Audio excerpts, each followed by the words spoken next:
Ito ang Broad Stream Cast Communicators, ang naiba at kakaibang plataforma sa digital broadcast. Mula Luzon, Visayas, Mindanao hanggang sa iba't ibang dako ng mundo. Broad Stream Cast Communicators, ang sandigan ng sambayanan mula sa walang labis at walang kulang na pagbabalita, paglilingkod, maglalahad ng mga mapagbuong komentaryo at usaping pambayan para sa kapakanan ng karamihan. Broad Stream Cast Communicators, tuwirang maglilingkod ngayon hanggang sa susunod na henerasyon.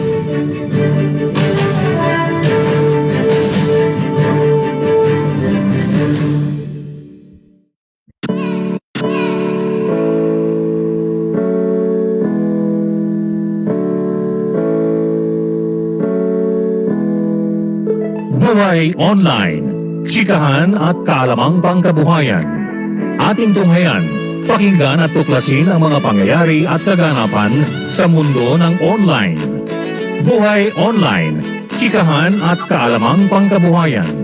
Alamin ang pinaka-latest trends mula sa trabaho at kung hanggang saan na ang narating ng teknolohiyang ito. At ngayon, narito na ang ating host, ang ating Techiemommy, si Jaye C. Bautista.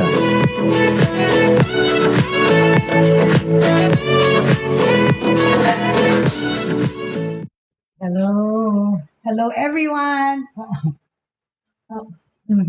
Hold on a second, please. Hold on a second. Can we ring the door? Ayan, meron. Happy Monday. Nandito kami. We're live here. May na nagdadala sa amin spaghetti. Hello po. Yan po ang pinsan ng aking better half. Ito po yan si Jamel Del Coro. Thank you very much. And hello ka sa mga public. Very good.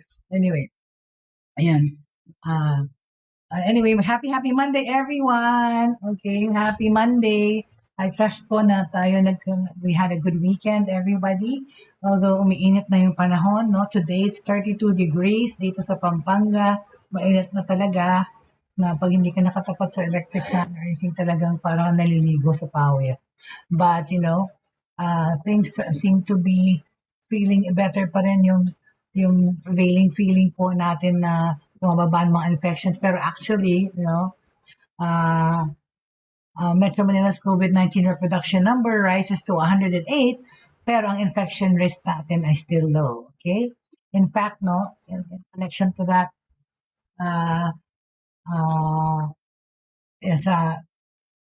with most of the country kasi, diba, still under alert level 1, Presidential Advisor for Entrepreneurship si Joey Concepcion po believes that it might be time to consider easing the country out of a public health emergency status and focusing more on the economy. Totoo naman.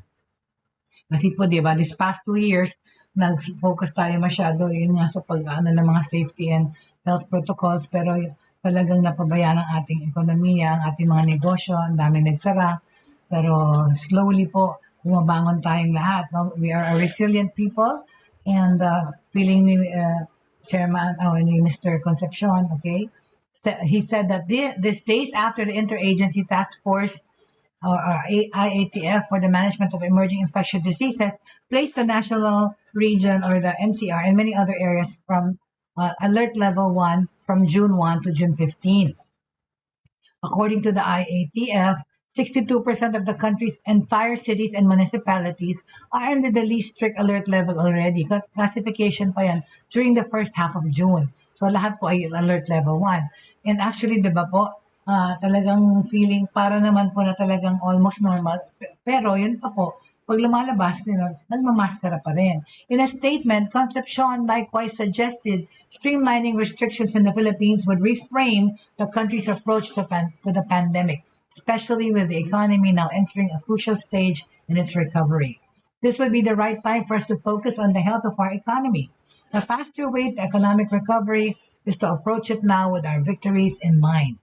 Sinabi niya to nung kahapon po.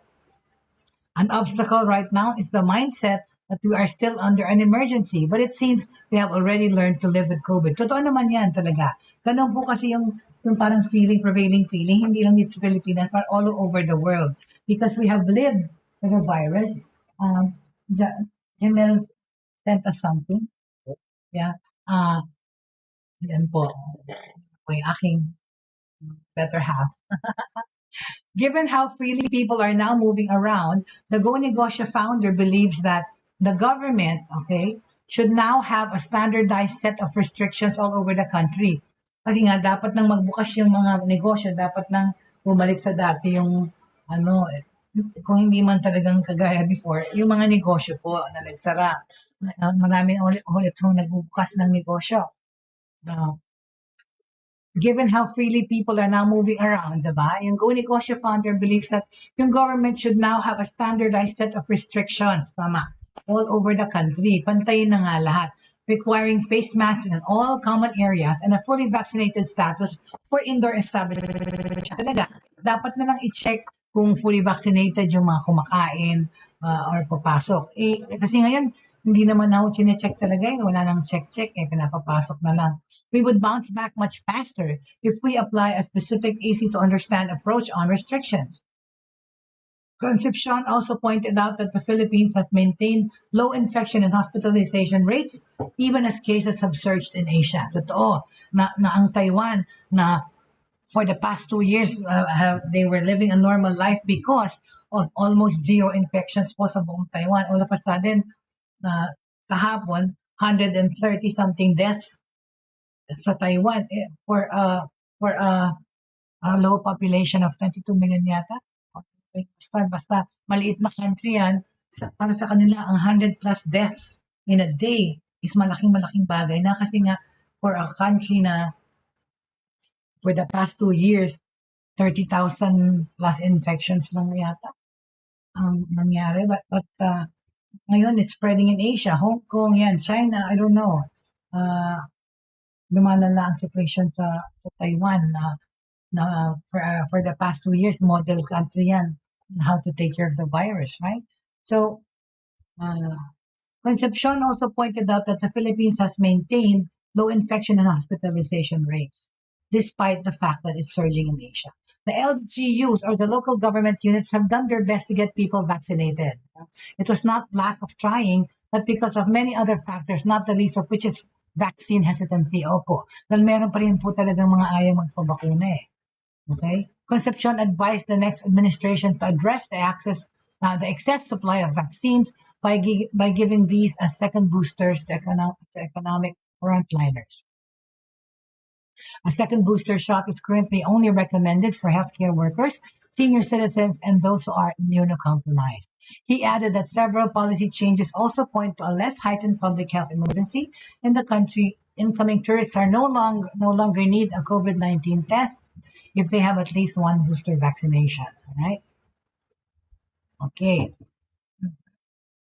Meanwhile, the World Health Organization announced that it is working to declare an end to COVID-19 as a public health emergency of international health concern.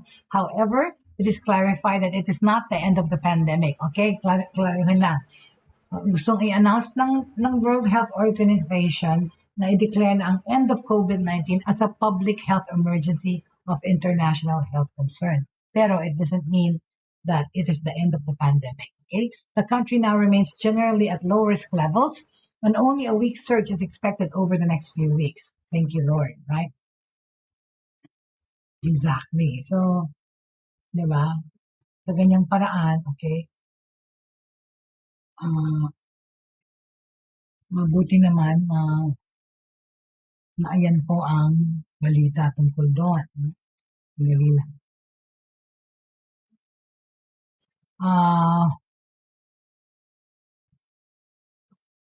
Okay, all right.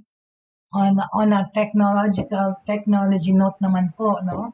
Ang National Telecommunications Commissions or ang NTC is ordering the telcos or the regional directors and OICs to warn public on fake job text scams. Totoo, yung NTC po yan. The National Telecommunications Commission has intensified its drive against the proliferation of fake job text scams. So po, makikita niyo po yan mismong i-intrude sa mga mobile phones niyo, yung mga job offers na hindi naman totoo. Okay. In line with this, the Commission has ordered Dito, Globe, and Smart to text blast their subscribers from May 28 to June 4, 2022, the following message. Babala, wag pong maniwala sa text na nag-aalok ng trabaho na may pangako ng malaking sweldo. Ito po ay isang scam. That's right. The telcos were ordered to submit their compliance report with the order to the Office of the Commissioner on or before June 8, 2022. All NTC regional directors and officers in charge were also directed by the Commission to appear before local radio and television stations to warn the public against text scams from May 28 to June 11, 2022. Kasi ulitin ko, ito po yung nakakuha yung mga text na nagsasabing nag-aalok ng trabaho, may pangako ng malaking sweldo. Yun po ay isang scam at hindi nanggagaling sa mga reputable na or na mga companies, okay? The regional NTC officers were likewise required to report their compliance with the order to the Office of the Commissioner on or before June 15. The NTC reminded the public to be vigilant over the increase of spam text messages. Never provide personal information to strangers, lalong-lalo na online. Tsaka wag po kayo mag-entertain ng mga survey questions from unknown senders, whether it's through email, through text, or through messaging sa mga WhatsApp nyo or Messenger or Line. At wag din po kayong mag-click ng mga link na lumalabas po sa email nyo or sa cellphone nyo. In November last year, the NTC issued the same call to the telcos to text blast subscribers not to fall for scams that offer them jobs. Ang video nga po, palagi nag-i-email ang sasabing pag merong nagsasabing taga-video sila at tinatanong yung CVC, yung tatlong number sa inyong debit card or much less information about you, huwag niyo pong sagutin kasi po, muna hindi sila magtatanong ng mga bank account number or whatever because they're supposedly know that and it's in the computer, okay? All right, so the NTC has been alarmed of the modus by unscrupulous individuals for it involves privacy issues or breach of customers' personal data. At yun pa, identity theft din nangyayari. Diba? Like yung nangyayari sa akin paulit-ulit sa aking debit card ng BDO na hindi nila ma-explain up to now, hindi po ako makapaggamit ng debit card ng BDO kasi laging kinukuhanan ng pera. At the time that the public received a series of text messages offering dubious job offers. This raised concerns that the phone numbers may have been sourced from contact tracing forms that the public was required to fill out before they are allowed to enter into a business establishment during the pandemic. Or even if yung meron kayong site na pupuntahan, magtatanong bigla ng information, huwag kayong magbigay kasi nga, dubious yun, talagang doubtful. Anytime na may nagtatanong-tanong sa inyo ng ganang information, please, huwag niyong ibigay. Lalo-lalo na online.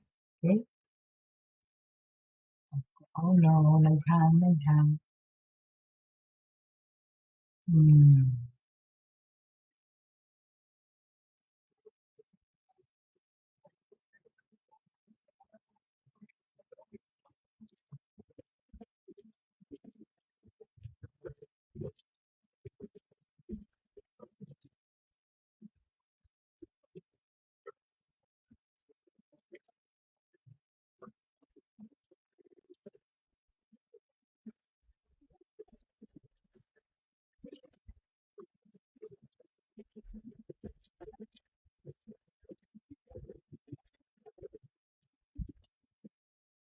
Okay, hold on, okay?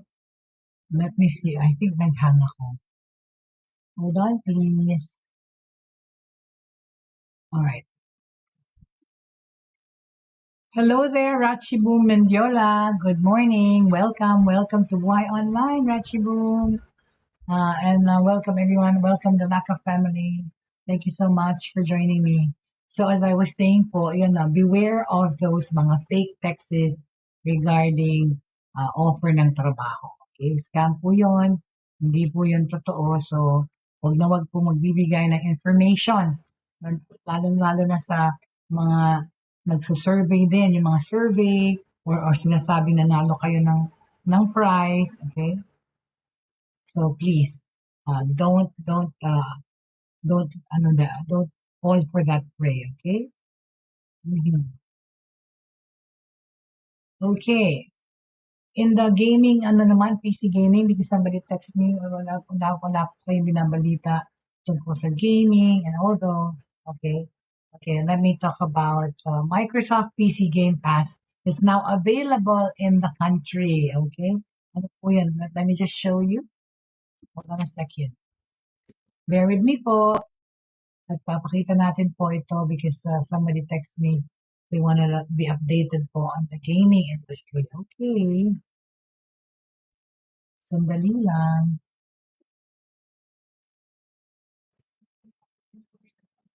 Ay, naku wala. Sorry. Well, wag ko na nga ilagay. Let me just talk to you about it. Okay? So Microsoft PC Game Pass is now available in the country. Okay? The announcement marks the beginning for Xbox in Southeast Asia, and Microsoft is excited to provide gamers in the region with another option to discover games and play with friends at a great value. Once players in the Philippines complete their initial 3 months for US $1 or 49 pesos, PC Game Pass will then be available for one low monthly price of 119 pesos. Okay? Papakita nga natin. Sige na kung ano itong Game Pass. Second, pasensya na. Let me just put it on the board. What I'm talking about. There it is. There. Okay. All right. Sandali lang, please. Bear with me. I'm just gonna cut it and paste it. Pasensya na. All right. Dun sa nag-text, ito na po. Sinasagot ko na po ang katanungan nyo regarding update on Game Pass or gaming. Game Pass will be available. Okay. All right. I'm just gonna get it. Pasensya. Okay.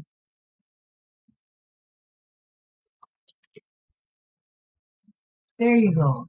Okay, there you go. This is what I'm talking about. Yan po. PC Game Pass available now. All right.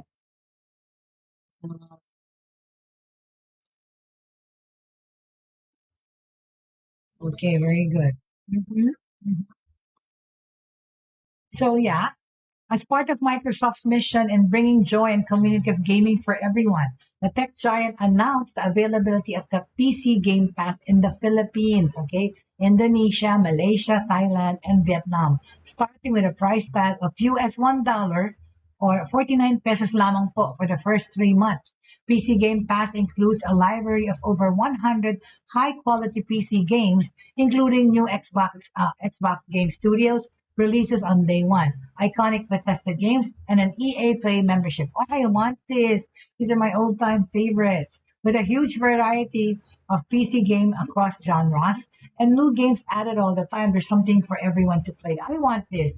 Ano ko talaga, anong araw po, of course, I'm gonna date myself when I say that, I used to play Nintendo, Atari, Game One Watch, uh, and of course, yung later na when I had my internet cafe. I was playing Counter-Strike, Half-Life, ang tawag na Warcraft. Yun po yung mga game ko ng araw. Pero of course, when I got really busy na in the media world and entertainment world, nawalan na ako ng panahon maglaro. Pero gaming, di ba, Techiemommy nga tayo eh. That's why, I used to also play those games. The announcement marks the beginning for Xbox in Southeast Asia, and Microsoft is excited to provide gamers in the region with another option to discover games and play with friends at a great value. Once player in the Philippines complete, Once players in the Philippines complete their initial 3 months for 49 pesos, PC Game Pass will then be available for one low monthly price of 119 pesos. Oh my gosh. Our goal is to bring PC Game Pass to more countries where Windows is available to help us reach over 3 billion gamers worldwide. We are off to a strong start in Southeast Asia, where we saw great demand for PC Game Pass during the preview period. We are listening to the players and are always looking to improve the experience. Okay, this includes growing the selection of games across genres and providing better language support, according to Jeremy Hinton, Xbox Asia Business Lead. Exciting games ang mga games po ng PC Game Pass are the likes of Age of Empress 4, Back for Blood, Forza Horizon 5, Marvel's Guardians of the Galaxy, Hades, Minecraft, Sea of Thieves, Microsoft Flight Simulator, and many more. Also included are new Xbox Game Studios titles on day one like Halo Infinite, Doom, Wolfenstein. Oh my God, Wolfenstein sa katandaan. Yan, I wish to play that. Nahihilo-hilo ako sa 3D. Dishonored and The Evil Within from Bethesda Software. Independent games and blockbusters EA Play is also included with the service, featuring some of the world's biggest franchises, including FIFA, Battlefield, The Sims, and Mass Effect. Okay, so yan ang ating take para sa mga gamers. Alright, very good. Okay? Ayan po. Napagbigyan ko na po yung inyong request. Okay. Okay, so now, balik tayo sa Pilipinas. COMELEC wants laws, still, of course, related to technology, are the trolls on social media and stuff. The COMELEC wants laws versus online trolls. They want it regulated sa social media. Okay, paano gagawin, right? Okay, so the COMELEC wants to regulate. Hold on a second. Yeah, all right. Alam niyo naman po, social media na rin ang naging battlefield. The Commission on Elections, or COMELEC, okay, will push for laws regulating social media and eliminating the use of trolls during campaign period. Okay, we would like to readily admit that because of the absence of a law regulating social media in the Philippines, that the COMELEC is really powerless, at least to monitor what you have said COMELEC Commissioner George Garcia.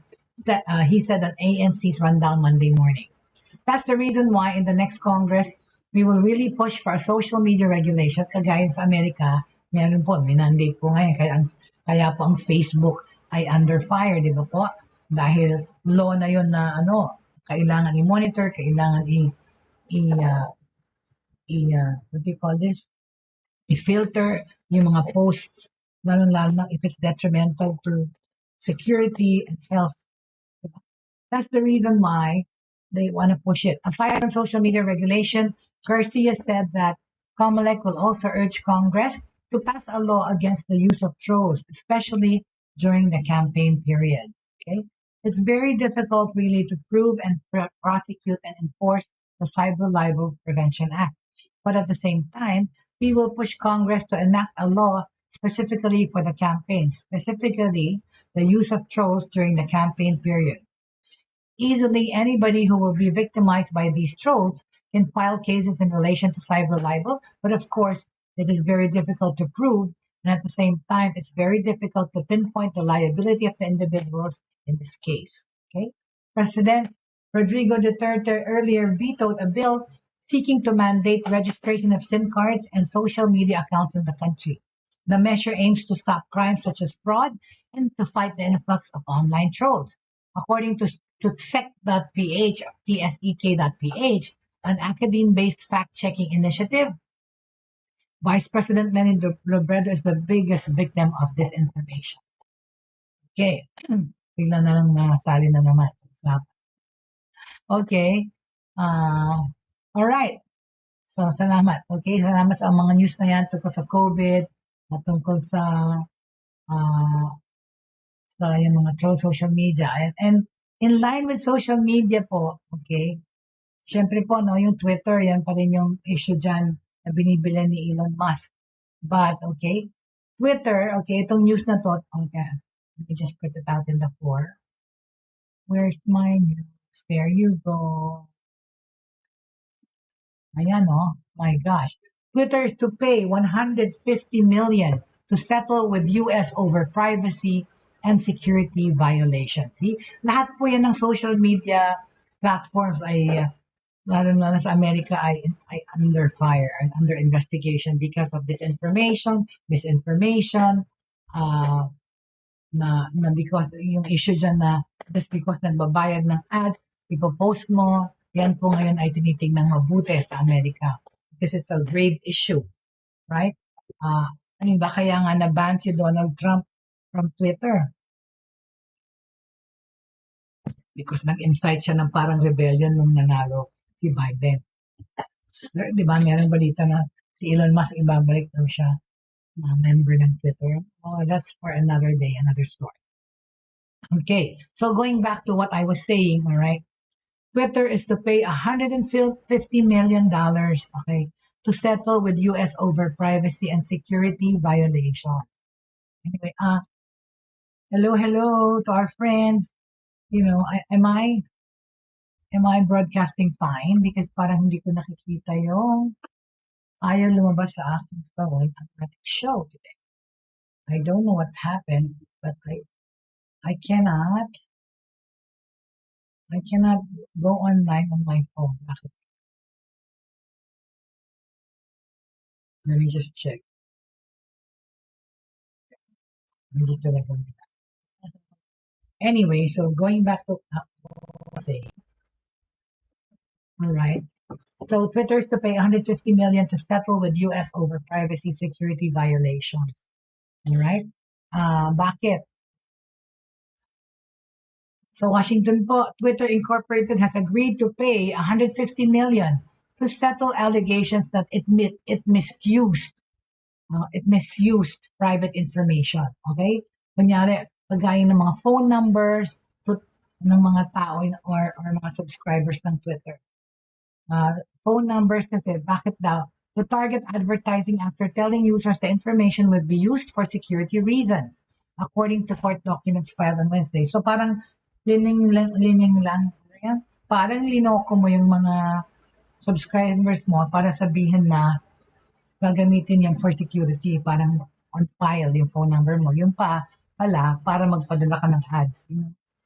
Twitter's settlement covers allegations that it misrepresented the security and privacy of user data between May 2013 and September 2019.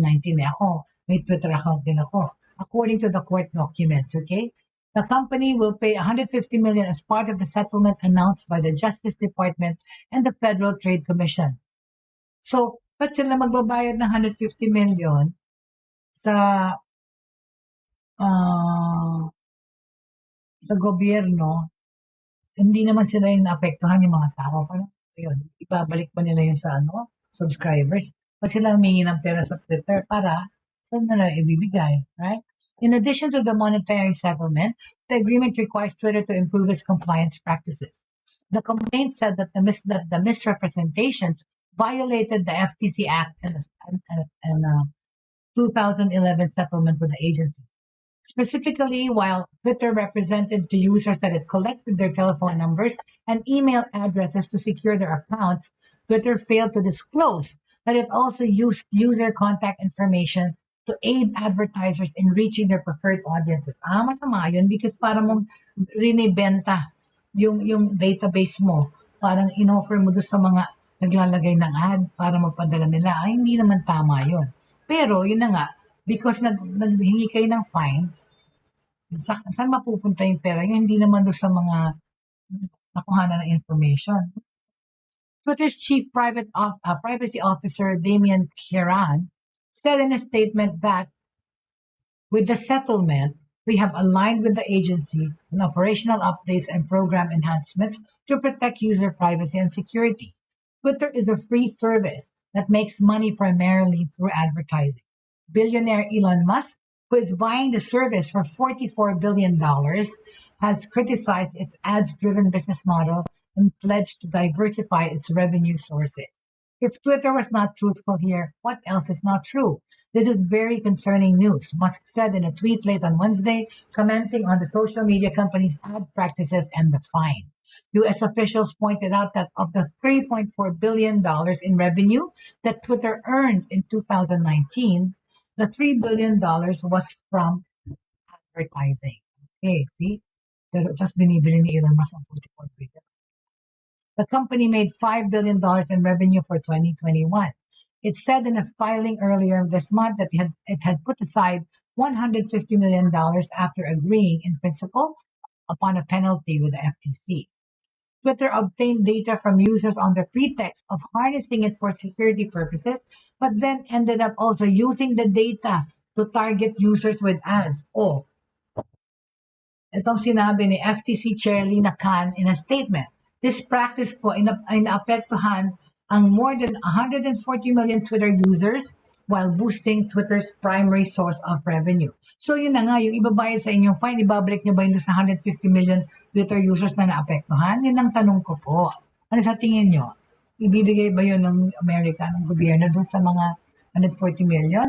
Eh magkano yung fine? Let me see. Magkano yung ibabayad ng Twitter? 150 million, see? So, ano yun? Di para kang magbibigay ng 1 milyon bawat tao, right?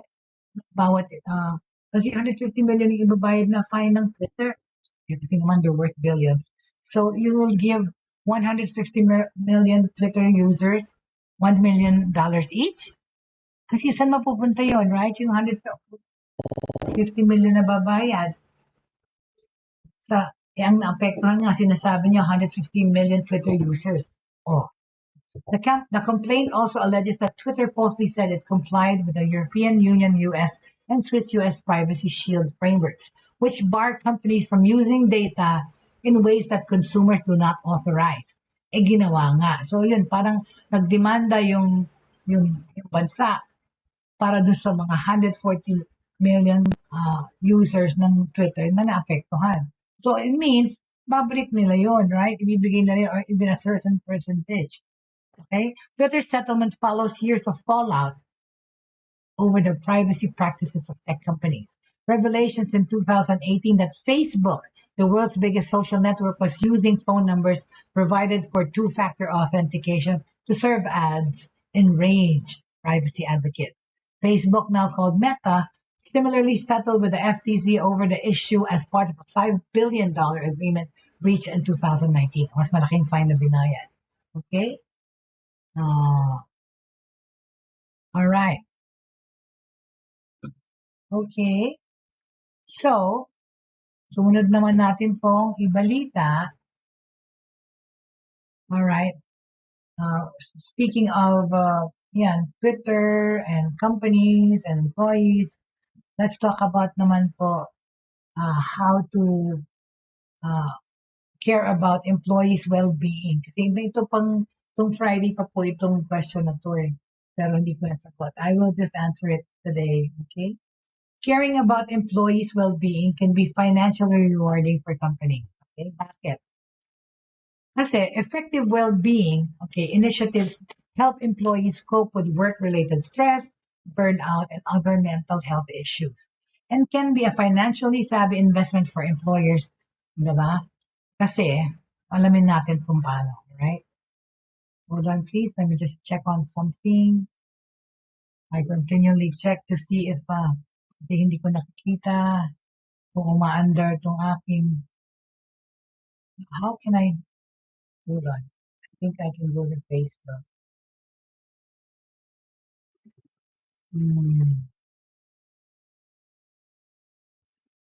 Where do I go? What can't I see?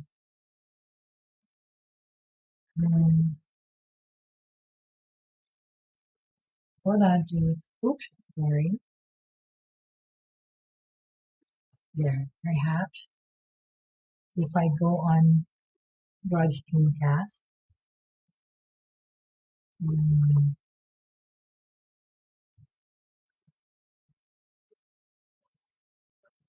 Oh, shit. Oh, there.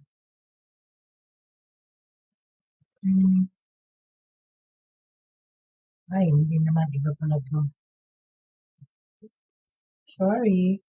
I'm just trying to see. Can somebody tell me if I'm online? If you guys can see me because there. Okay. Ayan. Salamat. Okay, so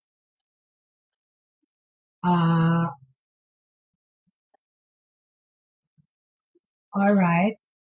So now let's talk about mobile service providers, okay? Wait a minute.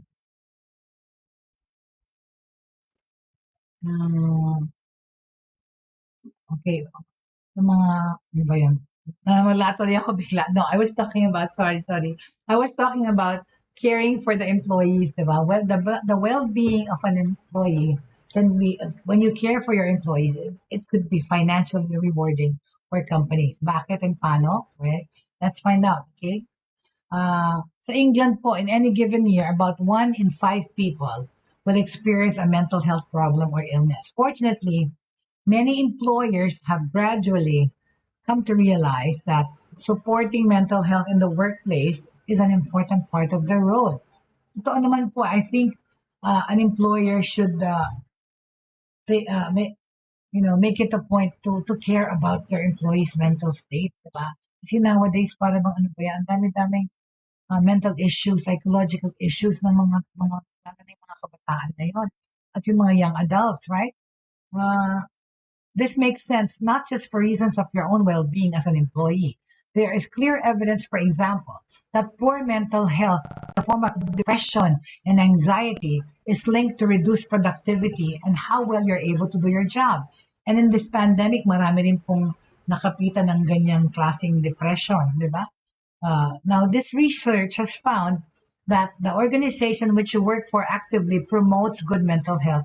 Pag yung organisasyon po na inyong kinabibilangan promotes good mental health and provides support for those who need it, mas magiging productive ang mga trabahador nyo or employees. Okay? So it is more likely to benefit financially.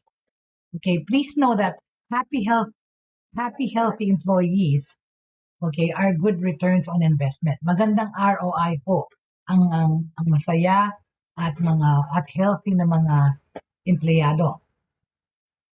This means that workplace initiatives designed to promote good mental health among employees can provide firms with a measurable return on their investment. That is, they are likely to recoup any amount that they spend, okay? The trouble is many employers do not know which kinds of interventions are the most worthwhile, both in terms of their effectiveness and from a financial perspective. As a result, okay, maraming kumpanya and most importantly their staff may be missing out, okay? For example, okay, research suggests, okay, that yung cognitive behavioral therapy can be a cost-saving way to address depression. Okay? Kasi nga po, in this day and age, ang daming taong nade-depress, ang daming taong mental, ang mga bata seeing a psychiatrist as early as 13 years old, or the teenagers have these psychological and mental issues. Pati na rin po ang mga adults, itong young adults, nagkakaroon ng depression, lalo na itong pandemic, ang daming naapektuhan, especially those who lost their jobs, and at the same time, those who have been working from home, parang feeling nila kahit matapos yung pandemic, ayaw na nilang pumasok sa office, gusto nilang magtrabaho sa bahay because naging kampante na sila because it's more convenient for them. And of course, yun din, nagkakaroon din ng psychological or parang weaning issues from moving away from the working from home environment back to the workplace and the busy rat race of the traffic in the city and all those. And that causes some depression and anxiety. Okay. There's also good evidence that involving occupational health professionals is effective in reducing sick leaves and encouraging people to return back to work after a substantial leave of absence. And in this sense, the substantial leave of absence from working face-to-face office, is naging 2 taon. Imagine nyo yun, 2 taon mahigit kayo nagtatrabaho sa bahay, naging kampante na kayo kung na biglang tinatawag na kayong ulit bumalik. Actually, there was a research and survey around the world that some employees who were working from home in this pandemic, nung pinapabalik na sila, ayaw na nila, so nag-resign. Yeah, dito, tumaas ang rate po na nag-resign because ayaw nang bumalik sa dating trabaho and because also some of those people have already found new jobs and new careers, having been waiting or using the internet from home. Maraming opportunities po nakita online ng mga ibang tao kaya nag-resign na sila. Overall, employees will benefit from working for an organization that has a good understanding of the relationship between mental health and productivity. Okay? According to one study, initiatives that help employees to manage work-related stress seem to be the most effective. Okay.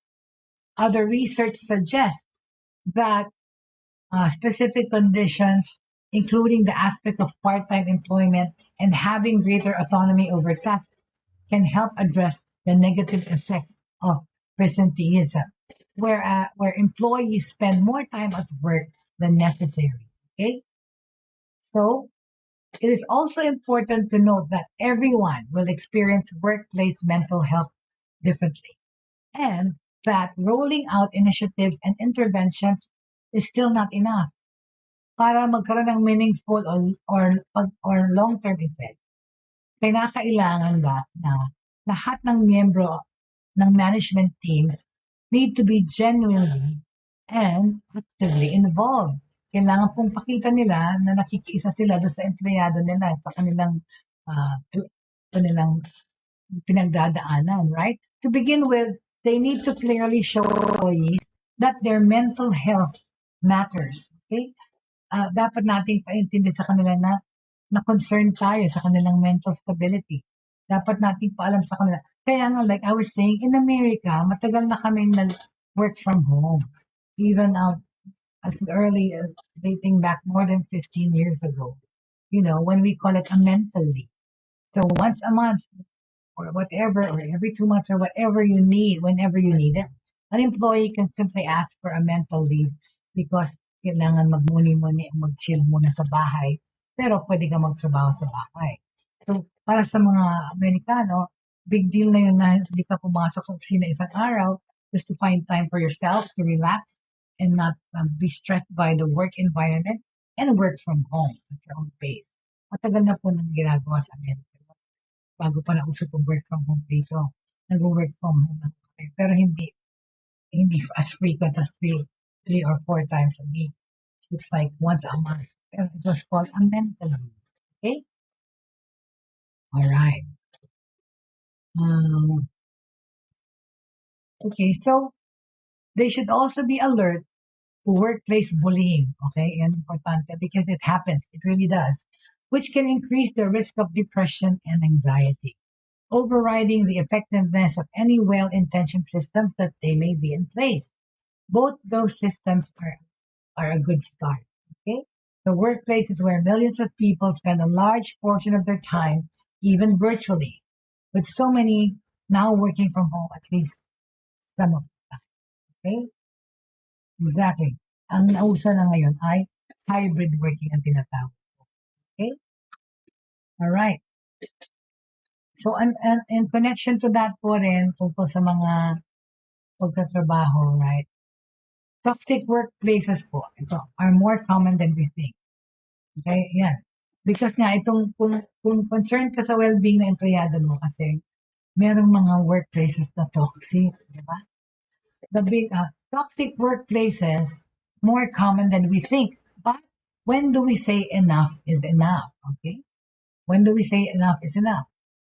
Itatabi ko lang to, picture. Alright? When do we say enough is enough? Toxic workplaces, ulitin ko, more common than we think, but when do we say enough is enough? Okay?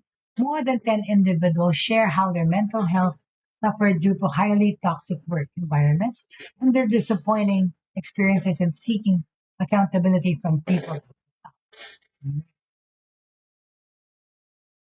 Okay, this is in Singapore, okay? These are the cases, okay? John, a 26-year-old educator with a well-known enrichment center in Singapore, works for a boss who is highly educated and well regarded by his peers and clients alike for his expertise. But, okay, within the company, the boss, a higher achiever by any standards, with a glittering resume most can only dream of, is the one who believes in the rule of terror. Okay, and of course, when you know what the rule of terror is simply that, literally. You know, you are leading with an iron fist or iron hand. Now you can put your foot down and be adamant about what you need and what you want from your employees. So, uh, But within the company, okay, the boss, a higher achiever by any standards, siya po ang nag-rule with a iron fist, iron hand.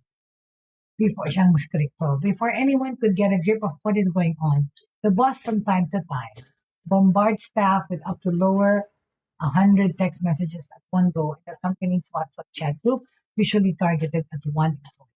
Okay? Ito lang. Derogatory, okay, or expletive-laden messages, yung mga nagmumura, nagko-curse, typed entirely in caps, okay, which John showed to us, are often sent late into the night or during meal times, okay, in rants that would at times exceed an hour. They included phrases such as human trash, your mother should have had an abortion, and you deserve to die. Di ba ang sama? Although John, not his real name, has so far been the target of the boss's rage, okay, uh, he said witnessing these frequent and intense tirades are enough to fill him with dread whenever the notification chime of messages go off on his mobile phone. Sabi ni John, my work day could be going well, but all it takes is one message to evoke fear and cause a total mood swing. And many of my colleagues feel this way too. Kaya nga, di ba, dapat pag nasa trabaho tayo, iwasan na muna yung tingin ng tingin sa cellphone, hanap ng message. Unang-una, nasa trabaho ka, right? Hindi ka naman dapat nag-Facebook or nag-WhatsApp dyan while you're working. Yun pa, pag nakakuha ka ng text that's unpleasant, apektado ka naman. So please, you already be the one to curtail that and avoid being affected by social media and texts during work time. Okay? All right?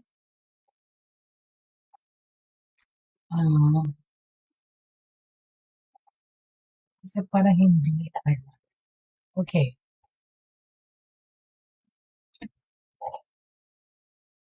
Yeah. Ayan. Nandiyan pa rin. Okay? So yun po, wag nang magpa-apekto, right?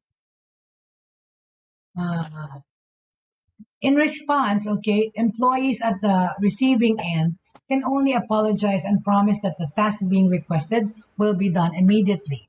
Kasi yung mga boss din, pag nag-text ng hurtful texts, di ba? Hindi naman madaling lunukin yun. Okay? Employees on the receiving end can only apologize and promise that a task being requested will be done immediately.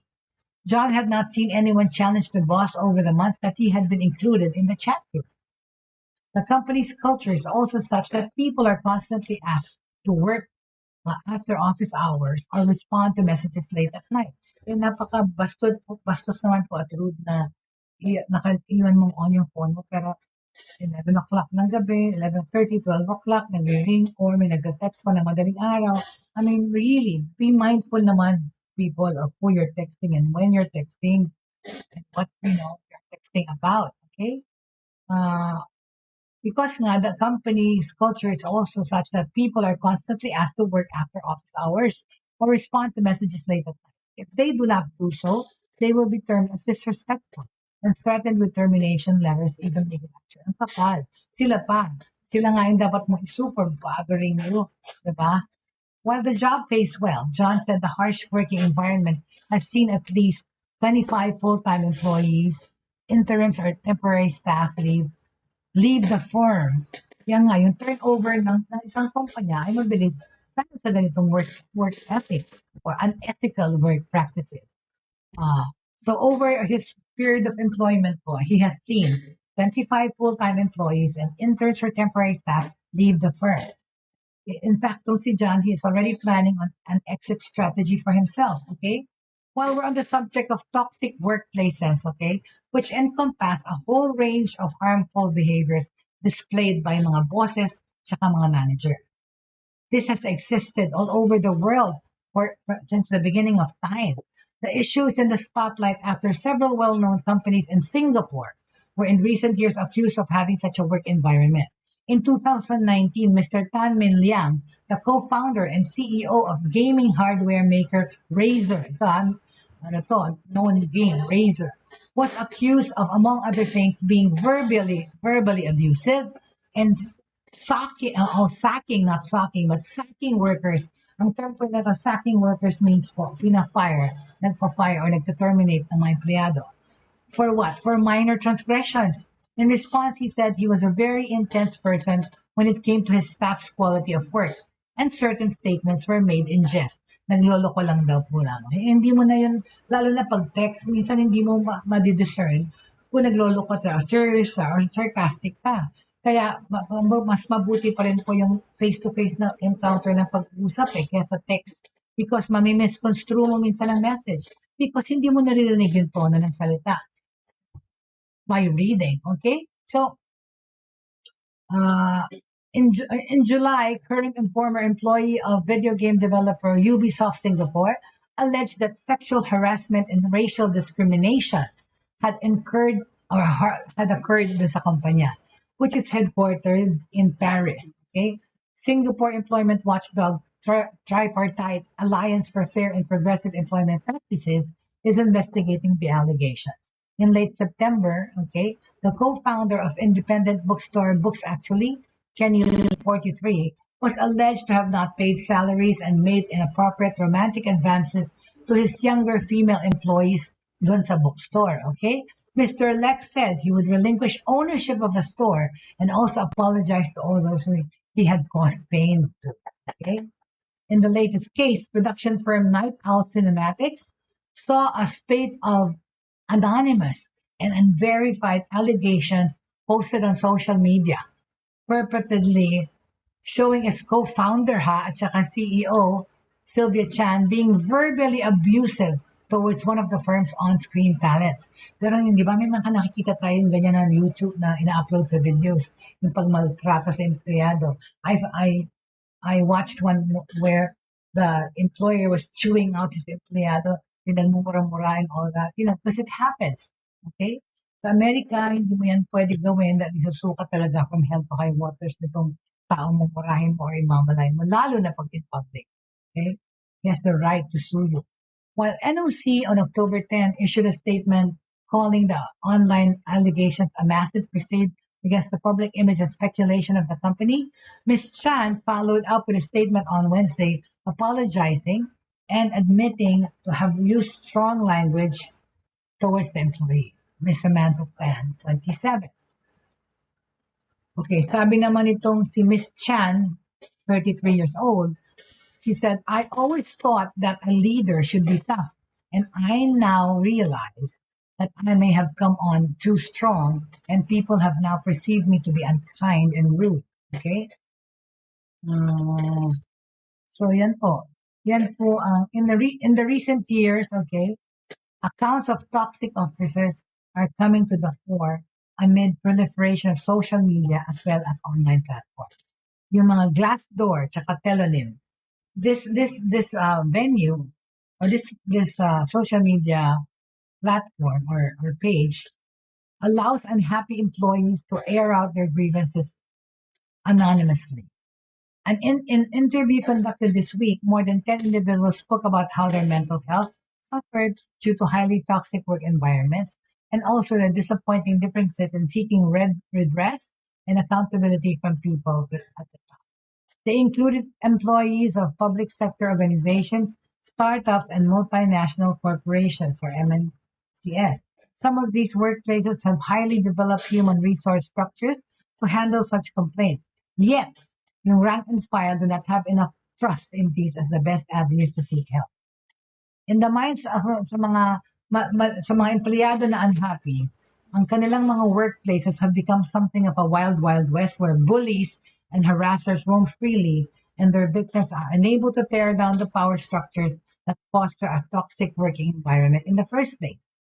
Contributing to their sense of helplessness po ay yung takot, the fear of reprisal against victims who speak up, or yung ang balik ng kumpanya nito sa mga pag nagsalita ka, or you want to make a stand. Pero yun nga pong mali dun hindi kayo nag-voice out.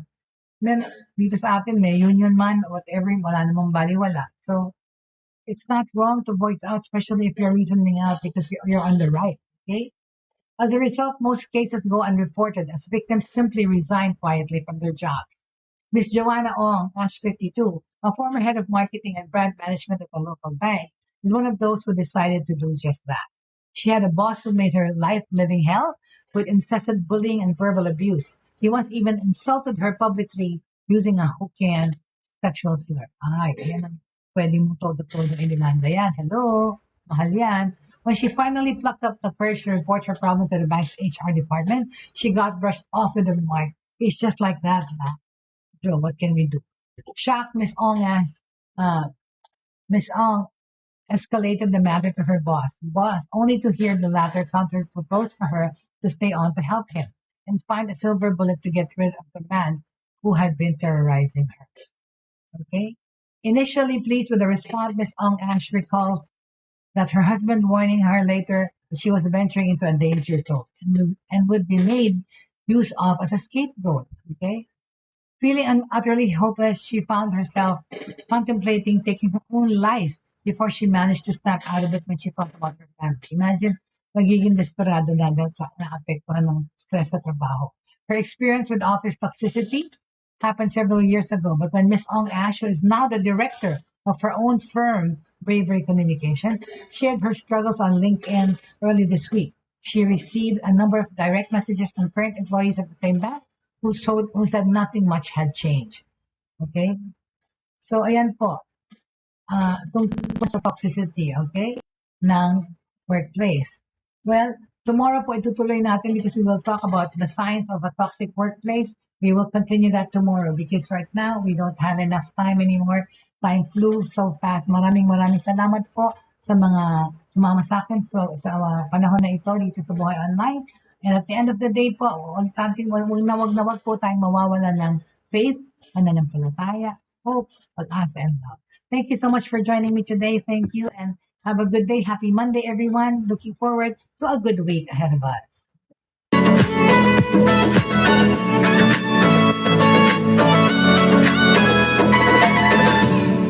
Inyong natunghayan at napakinggan ang mga makabagong pamamaraan sa mundo ng online sa pamamagitan pa rin ng Broad Stream